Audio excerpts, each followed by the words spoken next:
यदि उम्र है ज्यादा तो हम मिलेंगे। बोले यदि भगवान हमसे मिलने के लिए हमारी उम्र को देखते ना राजन, तो एक बात बताओ, द्रौपदी क्या आगे 5 वर्ष का बालक और भगवान ने आकर के दर्शन दिया। तो ये बात भी निश्चित है, भगवान मिलने के लिए हमारी आयु को नहीं देखते। तो गुरुजी मुझे ऐसा लगता है भगवान मिलने के लिए कम से कम जाति तो जरूर देखता होगा। कहा नहीं राजन, भगवान मिलने के लिए यदि हमारी जाति को देखता तो का जाति विदुरस्य यादव पते। विदुर की क्या जाति थी? अरे दासी का बेटा था। लेकिन भगवान ने, तुम जानते हो, उसके यहाँ जाकर के केले के छिलकों का भोग लगाया था। केले के छिलकों का भोग लगाया था? नहीं नहीं गुरुजी, मुझे ऐसा लगता है आप गलत बोल गए। भगवान ने छिलके नहीं खाए होंगे, भगवान ने केले का फल खाया होगा। सुखदेव जी बोले राजन, मुझे ऐसा लगता तुमने ठीक से नहीं सुना। भगवान ने विदुर के यहाँ केले के छिलके खाए। क्यों? क्योंकि भगवान जाति का भेद नहीं मानता। ये जातियां तो संसार की वर्ण व्यवस्था के लिए बनाई गई हैं। हम लोग कहते हैं तू छोटा, तू बड़ा, हम बड़े, तू छोटा। हमें ऐसा नहीं मानना चाहिए। यदि ये भेद बनाना होता तो एक बात बताना, राम कोल भीलों को अपने हृदय से लगाते क्या? केवट की नौका में जाते क्या? शबरी के झूठे बेरों को खाते क्या? कुछ लोग कहते हैं ब्राह्मणों ने कहा है कि अरे ये जाति छोटी होती है, मंदिरों में नहीं जाना चाहिए। बिल्कुल गलत, ये एक अज्ञान है। कथाएं तो बार बार कह रही हैं चारों वर्ण बराबर हैं। किसी को छोटा मानना भी शास्त्र सम्मत से देखे तो ये अपराध है। अब क्यों भेद मानते हो? ये एक वर्ण व्यवस्था है और इस वर्ण व्यवस्था को हमें वर्ण व्यवस्था के हिसाब से रखना चाहिए। हमें किसी को न छोटा मानना चाहिए न बड़ा। इस संसार में उस परमात्मा की सृष्टि में, दृष्टि में सब एक बराबर है। और ये विदुरानी की कथा हमें यही शिक्षा तो दे रही है। नहीं नहीं गुरुजी, मुझे समझ में नहीं आई ये बात। तो सुखदेव जी बोले राजन, तो तुम्हें मैं विस्तार से समझाता हूँ। और परीक्षित ने बड़ी उत्सुकता के साथ में, हाँ गुरुजी बताइए, ऐसा क्या कारण पड़ा जो मेरे भगवान को विदुर के घर केले के छिलके खाने पड़े? तो बताया राजन, ये उस समय की बात है जिस समय पांडवों को जलाने का प्रयास कर रहा था दुर्योधन लाक्षागृह में। विदुर जी महामंत्री थे। विदुर जी ने आकर के धृतराष्ट्र से कहा, धृतराष्ट्र तुम्हारे ऊपर के नेत्र तो फूट ही गए हैं, क्या भीतर के भी तुम्हारे नेत्र खराब हो गए क्या? अरे तुमको दिखाई नहीं देता? अरे पांडव तुम्हारे बेटा हैं, ये दुर्योधन दुष्ट है। एक सड़ा सेब यदि टोकरी में आ जाए तो पूरी टोकरी के सेबों को खराब कर देता है। निकाल दो इसे दुर्योधन को, ये दुष्ट है। सारी बातें दुर्योधन ने सुनी। विदुर, मेरी कृपा से तुम्हें महामंत्री का पद मिला और तुम पीठ पीछे मेरी ही बुराई करते हो। निकल जाओ यहाँ से, तुम मेरे राज्य में रह नहीं सकते। और विदुर जी ने महामंत्री पद से इस्तीफा दिया और तुरंत एक केले के जंगल में विदुरानी को लेकर के चले गए। 12 वर्षों तक बहुत भजन किया और एक दिन ऐसा आया, विदुर दौड़े दौड़े विदुरानी के पास में आए और विदुरानी से बोले, अरे विदुरानी तोपु कतो है, आज मेरो कृष्ण हस्तिनापुर में शांति दूत बन के आ रहे। तो चल मेरे साथ, हम हमारे कृष्ण को दर्शन करेंगे। विदुरानी बोली, अरे हम कृष्ण का दर्शन कैसे करेंगे? वहाँ पे तो उन द्वारिका नाथ के लिए बड़ी बड़ी बड़ी व्यवस्थाएं बनाई होंगी, हम तो दर्शन नहीं कर पाएंगे। बोले अरे हम दर्शन नहीं भी कर पाए तो क्या फर्क पड़ता है, अरे कृष्ण की एक कृपामयी नजर यदि हमारे ऊपर पड़ गई तो हमारा जीवन बदल जाएगा। ध्यान दीजिएगा, प्रश्न ये नहीं है कि हमने बांके बिहारी के मंदिर में जाकर के बिहारी जी का दर्शन किया या नहीं। प्रश्न इस बात का है कि बांके बिहारी ने हमें देखा कि नहीं।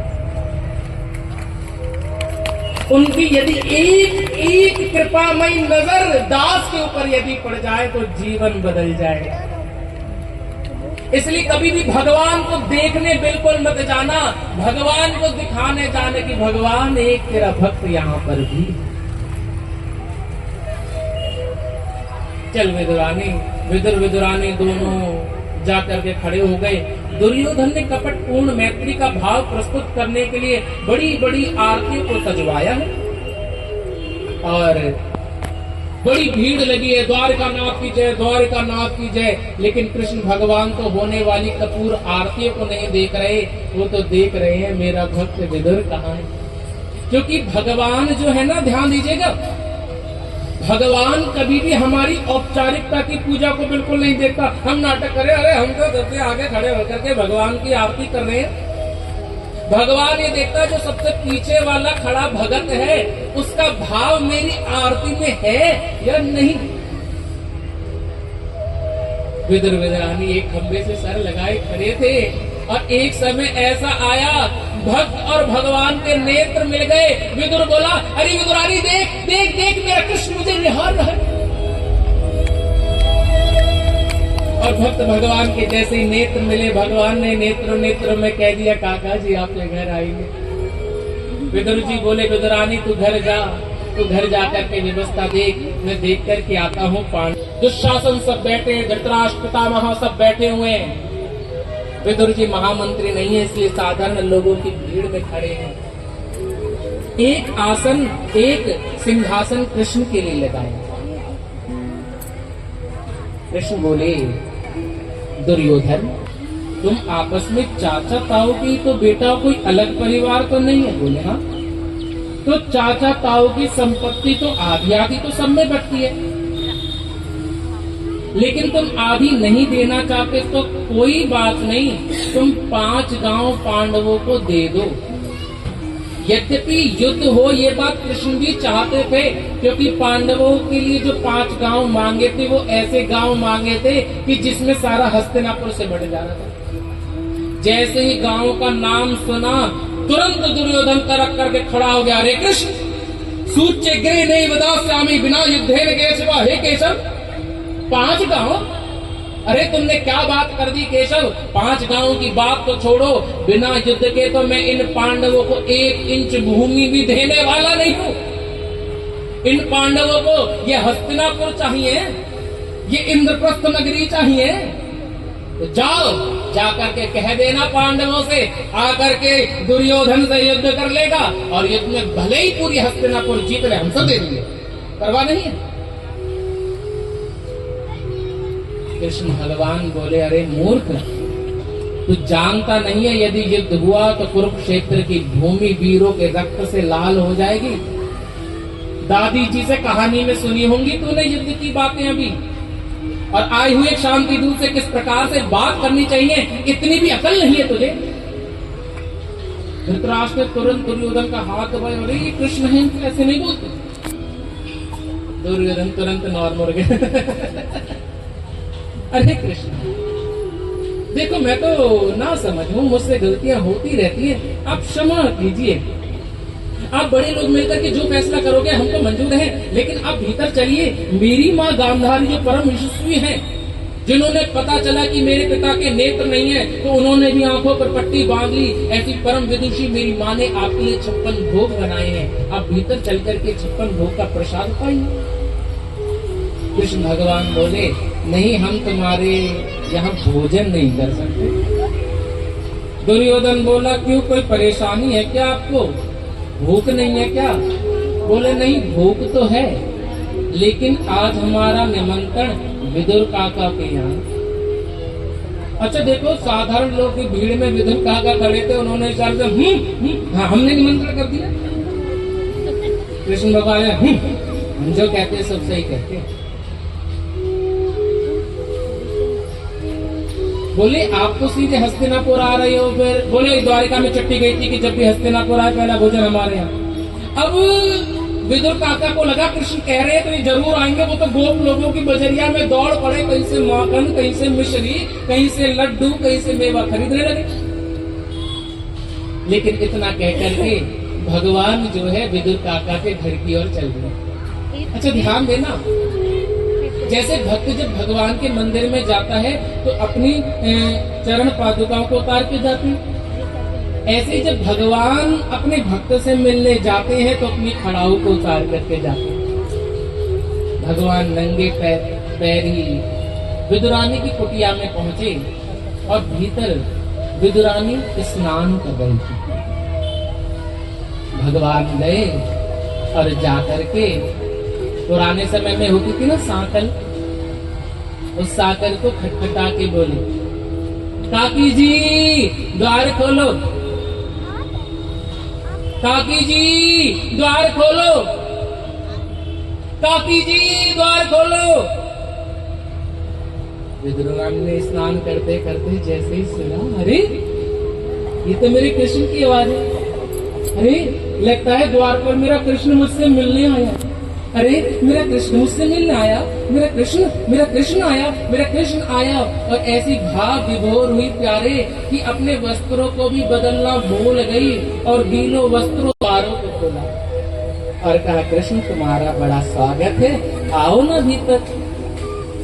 कृष्ण ने देखा काकी जी तो प्रेम के कारण अपने वस्त्रों को बदलना भूल गई, अपनी एक कारी कावर उतारी और विदुरानी के ऊपर डाल दी। विदुरानी ने छटपट दी, आओ कृष्ण भीतर आओ। चारों तरफ देखने लगी, मैं कृष्ण को कहाँ बिठाऊं, मेरी तो छोटी सी कुटिया पर्ण कुटी मिट्टी की बनी हुई है, मैं कहाँ बिठाऊं उसे, मेरा भगवान कहाँ बैठेगा। और एक चौकी ली और एक कोने में ले जा करके वो चौकी रख दी। प्रभु आप यहाँ बैठिए। भगवान जैसे ही बैठने को हुए चौकी उठा ली। कृष्ण ये जगह अच्छी नहीं है, एक काम करो कृष्ण तुम यहाँ बैठो। भगवान जैसे ही बैठने को हुए, नहीं नहीं नहीं नहीं कृष्ण ये जगह भी मुझे ऐसा लगता है ये जगह तुम्हारे लिए श्रेष्ठ नहीं है, कृष्ण तुम यहाँ बैठो। भगवान जैसे ही बैठने को हुए फिर चौकी उठा ली, नहीं नहीं कृष्ण ये जगह भी ठीक नहीं है, कृष्ण तुम यहाँ बैठो।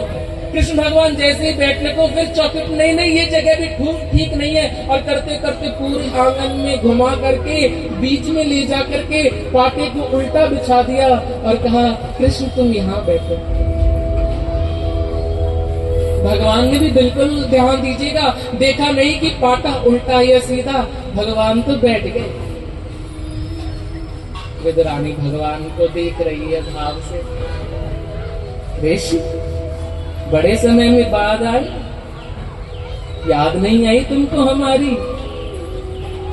काकी जी आप बेकार की बातों को छोड़िए ना, क्या बेकार की बातों को लेकर के बैठ गई, हमको तो बड़ी जोर से भूख लगी है। काकी जी कछु खावे के ताई हमको देओ ना, हमें बड़ी जोर से भूख लग रही है। कृष्ण देखो अभी काका गए हैं गोप लोगों की बजरिया में, तुम्हारे लिए सुंदर सुंदर माखन मिश्री लेकर के आएंगे, तुम प्रेम से भोग लगा। लेकिन काकी जी हमको तो अभी भूख लग रही है। कृष्ण यदि तुम बुरा ना मानो तो मैं केले के फल तुमको ला करके दे दूं। कृष्ण भगवान बोले, हाँ काकी जी आप ला करके दे दीजिए। विदुरानी एक डलिया लेकर के बाहर गई और सुंदर सुंदर केले के फलों को तोड़ करके डलिया में रख करके लाई और सामने एक पत्तल बिछा दी और उसमें केले के फल रखी और भगवान से कहा, प्रभु आप पाइए ना। भगवान जैसे ही केले के फल को खाने लगे, विदुरानी ने हाथ पकड़ लिया, कहा, गोविंद क्षमा करना, लेकिन मेरा मन है, यदि तुम बुरा ना मानो, तुम्हें कोई संकोच ना लगे तो ये केले का फल मैं तुम्हें अपने हाथ से खिला दूं कृष्ण। कृष्ण बोले अच्छा काकी जी आपका मन है, आप खिलाना चाहती हो तो खिला दो, हम खा लेंगे। और विदुरानी इतनी प्रसन्न हुई इस बात को सुन के, अरे मेरा कृष्ण मेरे हाथ से भोजन करेगा, अरे मेरे कृष्ण मेरे हाथ से भोजन करेगा। और ऐसी भाव विभोर हुई कि जो छिलका फेंकना था उस छिलके के स्थान पर केले का फल पीछे फेंक दिया और छिलका लेकर के कृष्ण भगवान के मुख में दे दिया।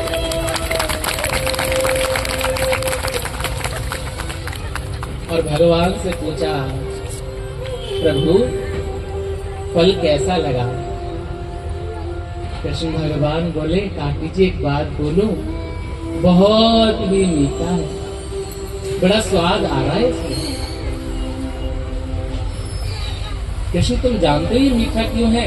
मैं नित्य प्रति अपने हाथ से जल देती हूँ, यदि तुम कहो तो एक हाँ काकी जी। अरे कृष्ण मैं अपने हाथ से नित्य प्रति जल देती हूँ, इसलिए ये फल बड़े मीठे हैं। और फिर गिरी पीछे फेंक दी और तीसरा छिलका भगवान के मुख में दिया और भगवान ने उस छिलकों को भी खा लिया।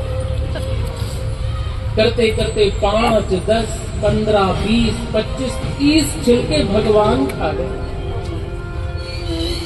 इतने में विदुर काका द्वार पर आए। देवी द्वार खोलो। विदुरानी बोली काका जी आए, अब बड़े बड़े 56 भोग लाए होंगे। विदुरानी दौड़ करके द्वार पर गई और द्वार पर जाकर के द्वार खोला। तुरंत विदुर बोल पड़े, अरे विदुरानी तुझको पता है आज भरी सभा में कृष्ण ने क्या कहा? क्या कहा? आज भरी सभा में मेरे कृष्ण ने कहा आज हमारा निमंत्रण विदुर काका किया है। देख विदुरानी मेरा कृष्ण कभी झूठ नहीं बोलता, उसने कहा है तो वो जरूर आएगा। ले ये लड्डू पेड़ा मेवा मिष्ठान तो भीतर लेकर के जा। कृष्ण भगवान जैसे ही आएंगे मैं ये गुलाब की पंखुड़ियां गिराते गिराते उसे भीतर लेकर के आऊंगा, उसका स्वागत करूंगा और तू ये 56 भोग सजा।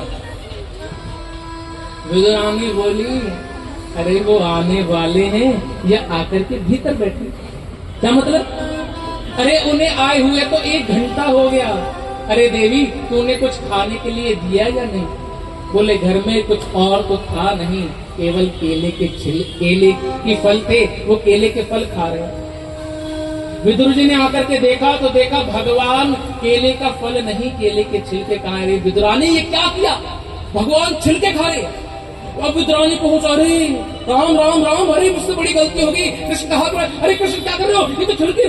कृष्ण भगवान ने देखा है छिलके। काकी जी आप इतने प्रेम से खिला रही थी, मैं तो जान ही नहीं पाया कि ये छिलके या केले। विदुर जी बोले हमसे बड़ा अपराध हो गया कृष्ण, हमसे बड़ा पाप हुआ है, आप हमको क्षमा कर दीजिए। और कृष्ण ये लड्डू आप एक बार ये पेड़ा खा करके देखिए, अब बताइए इसका स्वाद कैसा है। और भगवान के मुख में वो पेड़ा दिया।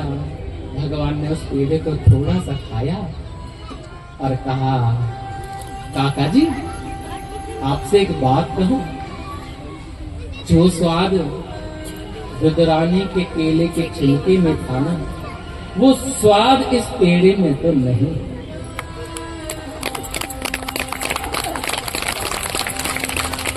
क्योंकि जिस समय विदुरानी केले के छिलकों को खिला रही थी उसका भाव था, और आप ये पेड़ा खिला करके औपचारिकता कर रहे हो, और मैं किसी औपचारिकता का भूखा हूं ही नहीं।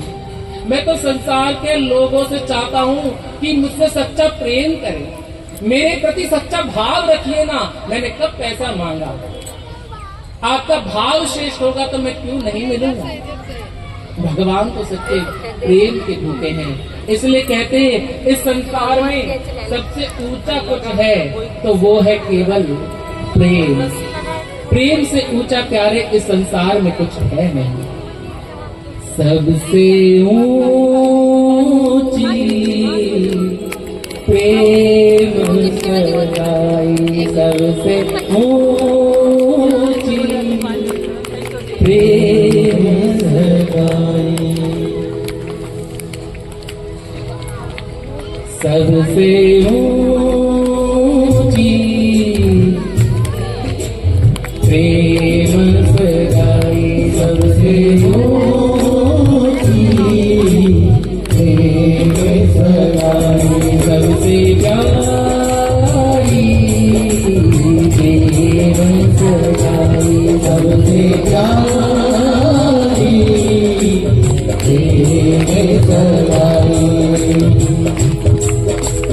दुर्योधन घर मेवा त्यागी, दुर्योधन पर यदि मेरे स्वामी का कभी अपमान होगा तो मैं अपने शरीर को अग्नि में जला करके भस्म कर लूंगा।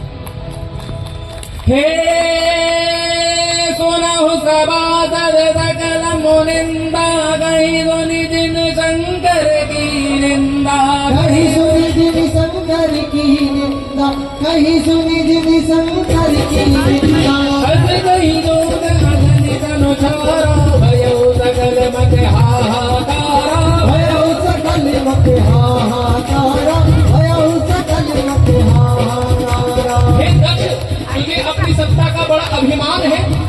तूने इस यज्ञ को कर रहा है और मेरे स्वामी को नहीं बुलाया। मैं अपने शरीर को अधिक देर तक नहीं रख सकती। और एक अग्नि वहां पर प्रकट हुई और दब दब दब करके उसमें संपूर्ण शरीर जलने लगा। जैसे ही नंदी आदि ने देखा, समस्त यज्ञ को विध्वंस करना चाहा, तभी पूसा मुनि ने अभिमंत्रित जल से समस्त उन गणों को वहां से भगा दिया। सारे गणों ने जाकर के शंकर भगवान को सूचना दी और कहा, शंकर भगवान अब मां सती इस भूमि पर ना रही। शंकर भगवान ने जैसे ही सुना कि मां सती इस भूमि पर नहीं रही, तुरंत अपने नेत्रों को खोला और जटाओं को फैलाया और उसमें से एक जटा को भूमि पर पटका और उससे एक वीरभद्र नाम का वीर प्रकट हुआ।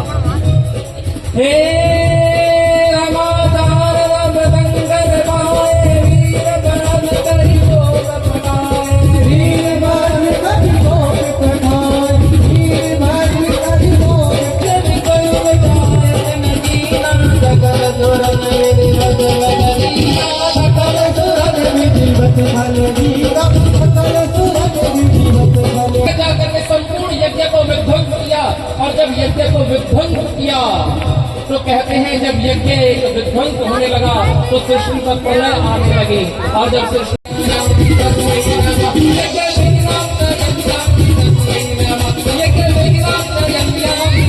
है और उनका तांडव जब नहीं रुका तो भगवान नारायण ने सुदर्शन चक्र के द्वारा मां सती के अंगों को काटना शुरू किया, शिवपति रूप में हुई। और यही सती अगले जन्म में पर्वतों की बेटी पार्वती बन करके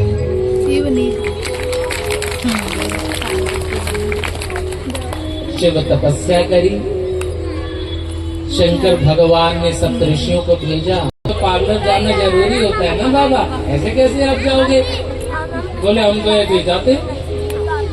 बोले नहीं नहीं नहीं ऐसे नहीं बाबा। बोले फिर? बोले हम आपका थोड़ा सा मेकअप कर देंगे। अब जैसे भोले बाबा के गढ़ वैसे ही उनका मेकअप कर दिया। भोले बाबा के गढ़ कौन है? भूत प्रेत। तो जो आंख में लगाने वाला काजल था वो मुंह पे लगा दिया, और मुंह पे लगाने वाला जो पाउडर था वो आंखों में लगा दिया। एक आया और बागम्बर ला करके बाबा को पहना दिया। बाबा नंगे थोड़ी ना जाओगे। कानों में कुंडल पहनने तो 2 बिच्छू लटका दिए। गले में माला पहननी है तो एक लंबा सांप पहना दिया। जटाओं को उठा करके एक सांप उसमें बांध दिया। अब बारात में बैंड डीजे भी चाहिए। बोले बाबा बोले हमको जरूरत नहीं है, हमारे पास तो हमारा डमरू है, हम तो इसी को बजा देंगे। संसार के दूल्हे जाते हैं घोड़ी पर बैठ करके, लेकिन भगवान किस पर जा रहे हैं? बैल पर। बैल कौन है? बोले बैल धर्म का रूप है। हम जब शादी करें तो धर्म युक्त होकर के करना चाहिए, तभी तो धर्म पत्नी कहलाती है। वो धर्म की साथी होती है। शादी का मतलब ये है कि अब तक हम अकेले भजन करते थे, अब धर्म की पत्नी के साथ में हम धर्म करेंगे और एक 11 होकर के खूब भगवान का भजन करेंगे। और नारायण भगवान बोले ऐसी बाबा का रूप देख करके तो मुझे तो ऐसा लगता है मैं भोजन भी कोई नहीं पूछेगा। ब्रह्मा से बोले एक काम करो हम अलग अलग चलते हैं। ये बाबा तो कैसे लग रहे हैं अजीब से। अब शंकर भगवान ने सोचा, लो हमको तो अकेला छोड़ दिया, हम क्या अकेले अकेले जाएंगे। बाबा ने कहा, एक काम करो, हमारे सारे दूतों को बुलाओ, हम सबको लेकर के चलेंगे। अच्छा ध्यान देना, शंकर भगवान का कौन है? शंकर भगवान किसके हैं? बोले जिसको सब लोग, संसार के लोग शमशान में छोड़ करके आ जाते हैं, उस शमशान वासी जो हैं वही शिव के साथ में। शमशान के बाहर लिखा होता है मोक्ष द्वार, और वो मोक्ष का द्वार, ध्यान देना, कोई और नहीं, वो शिव ही मोक्ष का द्वार है। नारायण मुक्ति का द्वार है, लेकिन मोक्ष का द्वार शिव है। जिसे संसार त्याग देता है उसे शिव अपना लेता है। उससे कल्याणकारी और दूसरा कौन होगा? उससे भोला और कौन होगा प्यारे? ऐसी शिव की महिमा। और शमशान में जाकर के अलग जगाया, हे शिव अनुशासन सुनी सब पाए, प्रभु पद चलत शीश से ननाए, प्रभु पद चलत शीश से ननाए, प्रभु पद चलत शीश से ननाए, नाना मोहन नाना में जाने हले समझ देखा, में समाये देखा, में समाये देखा, गौमुखहीन विपुल मुख गाओ, बिनु पद कर बहु पद बाहो, बिनु पद कर बहु पद बाहो, बिनु पद कर बहु पद बाहो, विपुल नयन कहु नयन मीरा, हृष्ट पुष्ट कहु अतन कीरा, हृष्ट पुष्ट कहु अतन कीरा, हृष्ट पुष्ट कहु अतन कीरा। महाराज भोले बाबा की बारात आने लगी, हू हा करते करते शमशान में से विपुल मुख काहू, किसी का एक भी मुख नहीं, किसी के हजार हजार मुख, ऐसे बाबा की बारात। विपुल नयन कहू नयन विहीना, किसी के हजार हजार नेत्र, पुष्ट कहू अतत कीना, कोई मोटा ताजा, कोई हड्डी का ढांचा। और देखो बारात में अकेले नहीं आते हैं, निमंत्रण कभी अकेले का नहीं होता। कैसा होता है? With family. कोरोना काल में तो लिख करके भेजते थे, आप आना और एक को आना, है ना? 2 ही जने आना, ज्यादा मत आना। लेकिन कार्ड जब दिया जाता है तो विद फैमिली। तो भूत आ रहे हैं तो बिन के साथ में बिन की भूतनियां भी आ रही है, छोटे छोटे बाल गोपाल भूत भी आ रहे हैं। अब महाराज जाने लगे, बड़ी सुंदर बारात की तैयारी हुई, हिमाचल नगरी में पहुंचे। बारात को देखने के लिए सारे लोग आए और सबसे पहले ब्रह्मा आए। ब्रह्मा के इतने सुंदर रूप को देख करके लगा, अरे यही दूल्हा है, माला पहना लगे। बोले नहीं नहीं नहीं नहीं, देखो हम दूल्हा नहीं है, दूल्हे महाराज अंदर अभी आ रहे पीछे पीछे, हम तो बाराती। बोले जब बाराती इतने सुंदर तो दूल्हा तो बड़ा सुंदर। पीछे पीछे नारायण भगवान आने लगे तो नारायण को देख करके बोले, अरे इतने सुंदर, हमने तो इतना सुंदर आज तक देखा ही नहीं दूल्हा, यही दूल्हा है। माला पहना लगे। नारायण भगवान बोले नहीं नहीं नहीं नहीं नहीं, हम दूल्हा नहीं है, हम तो बाराती हैं। बोले बाराती जब इतने सुंदर तो दूल्हे तो विशेष ही सुंदर होगा। लोग अच्छे बाराती लेकर के जाते हैं जिससे हमारी रेपुटेशन दिखाई दे। अब पीछे पीछे भोले बाबा आने लगे। अब भूत प्रेत पिशाच हू हा करते करते आने लगे। जैसे हिमाचल के लोगों ने देखा और देख करके अरे अरे अरे ये कैसी बारात, अरे अरे भूत प्रेत चिपटने लगे, सारे भाग गए। भीतर समाचार पहुंचा और मैना महारानी को जब पता चला दूल्हे महाराज आए हैं तो मैना महारानी थाली लेकर के आरती की बाहर आई। दामाद जी आ गए, घूंघट कर लिया। पुराने समय में सासू माँ जो होती थी वो दामाद से घूंघट करती थी। आजकल तो सब कुछ चलता है, पर आज भी गांव में जाओ तो जैसे ही दामाद आएगा तुरंत घूंघट कर लेगी सारी। थाली हाथ में दे दी, मेरो दूल्हो गुलाब को फूल। पर ये नहीं जानती वो दूल्हा गुलाब का नहीं, धतूरे का फूल। अब आरती करने लगी, और आरती करने लगी तो उसमें एक कटोरी में दूध रखा था। ऊपर वाले जैसी थाली गई तो ऊपर वाले सांप ने देखा नीचे वाला सांप दूध पी रहा है, जैसी थाली नीचे आती सोचा ना जाने नाश्ता वास्ता कब तक मिलेगा, एक काम करते थोड़ा सा दूध हम भी पी लेते। और दूध पीने के लिए सोचा उसने, इतने में थाली नीचे आ गई आरती होते। अब नीचे वाला सांप तो धीरे से पी ले करता, अब होना तो ये चाहिए था थाली जब ऊपर आती तो वो भी पी लेता थोड़ा सा, लेकिन इतना सब्र कहाँ था। उसने सोचा नीचे वाला सांप सारा दूध ना पी जाए, ऊपर से ही सांप थाली में कूदा। और जैसे थाली में सांप कूदा, मैना मारो थाली में तुरंत थाली फेंक दी। घूंघट हटा के देखा तो शंकर भगवान पूरे सांपों से लिपे हुए मारा। अरे ये कैसा दूल्हा, ये मेरा दूल्हा नहीं हो सकता। बेहोश हुई, चक्कर खाई और गिर पड़ी। अंदर जाकर के नारद को कोसने लगी, अरे ऐसा दूल्हा मेरी बेटी के लिए ढूंढा।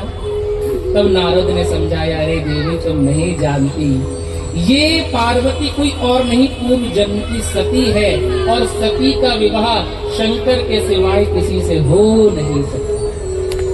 इसलिए तुम अपने हट को त्यागो और इनका विवाह जो है विधि के साथ में अब होने दो। अब तुम्हें अपनी हट को छोड़ देना चाहिए। और तब मैना महारानी को समझाया, और मैना महारानी के बात जो थी वो समझ में आ गई। और मैना महारानी ने मन में विचार किया, ठीक है अब इनका विवाह शंकर भगवान के साथ होना चाहिए। लेकिन कहते हैं जिस समय शंकर भगवान का विवाह हुआ ना, उस समय शंकर भगवान ने ऐसे रूप को धारण किया कि उस समय तीनों लोकों में संसार में शंकर भगवान से दूसरा सुंदर कोई था नहीं। और तब बड़ी विधि से शंकर और पार्वती का विवाह हुआ। आइए अब आप हम सब मिलकर के भी सुंदर शिव पार्वती विवाह उत्सव का आनंद लेंगे। लेकिन व्यवस्था को बनाना है आप सभी को, और हमारे जो राधा माधव सेवा मंडल के जो सदस्य गण हैं वो भी व्यवस्था को बनाएंगे, है ना। व्यवस्था आप सभी को बनानी है। जो भी हमारे यहाँ पे सदस्य गण हैं वो सभी व्यवस्था को बनाते हुए काम करना। चल नगरी आई आई आई आई रे परतिया रे माचल लगे, आई आई रे परतिया रे माचल लगे, आई रे परतिया रे माचल लगे।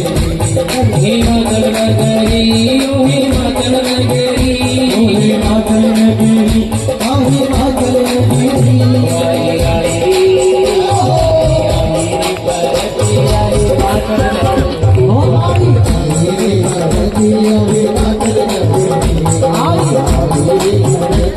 रे माचल नगरी, आई रे परतिया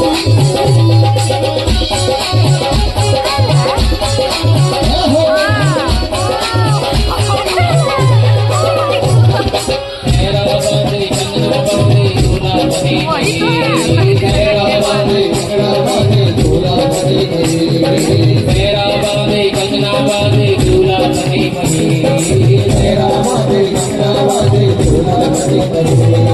पार्वती को जाने आए हिमाचल प्रदेश, पार्वती को जाने आए हिमाचल प्रदेश, पार्वती को जाने आए हिमाचल प्रदेश, पार्वती को जाने आए हिमाचल प्रदेश।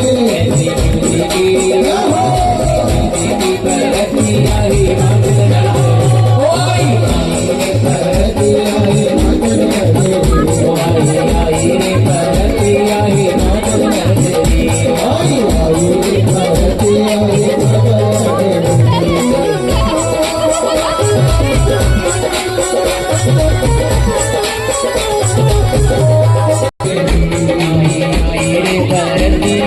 मातल नगरी। आई आई रे भगतिया रे मातल नगरी।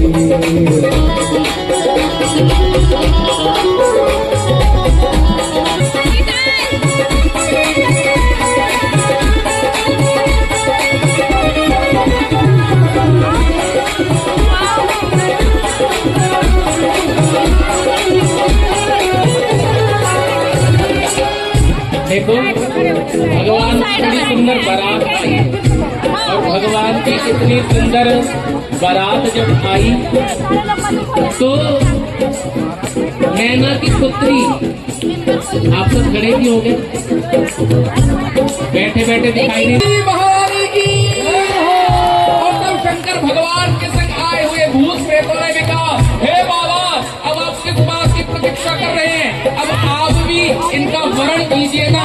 तब शंकर भगवान ने भी पार्वती मैया को जयमाला पहना दी।